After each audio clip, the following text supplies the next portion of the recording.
The National Convention, scheduled for next week, will take place as planned. This is according to President Cyril Ramaphosa. He noted the concerns raised by some of the national legacy foundations, which included Thabo Mbeki, Steve Biko, Chief Albert Lituli, and the Desmond and Tutu legacy foundations. The president says the upcoming National Convention is meant to deal with the modalities of the national dialogue. The first convention really is not going to deal with the substantive issues.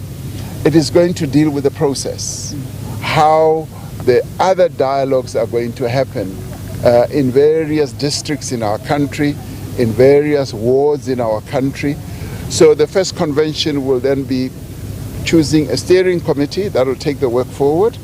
We'll also get involved in planning how that process will evolve.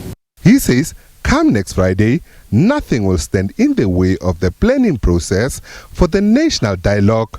He argues that such initiatives often encounter hiccups and that the focus must remain on the outcomes of the national dialogue. Ramaphosa also said he would give the opening address on the first day of the convention. The withdrawal of the foundations is not a train smash. The dialogue is going to go ahead. The people of South Africa want the dialogue to go ahead. And of course, with an undertaking of this nature, there will always be hiccups here and there, and various other dialogues that we have held in the past, be it the drafting of our constitution, even with the drafting of the Freedom Charter.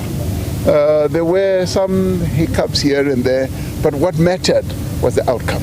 The president also touched on his telephonic conversation with his counterpart in the United States after the 30% tariffs imposed by the Donald Trump administration came into effect. He said discussions with the US on the tariffs issue are ongoing.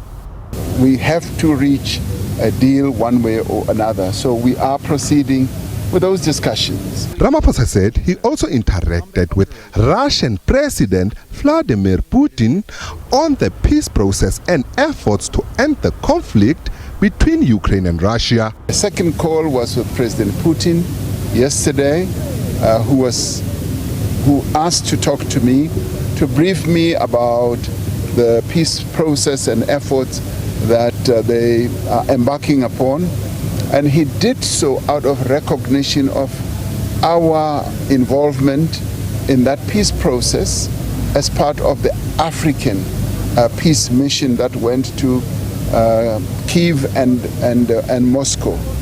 Meanwhile, the president applauded the progress made at the launch of the Station 5A water purification plant in Randwater Suikerbosch plant in Vereeniging.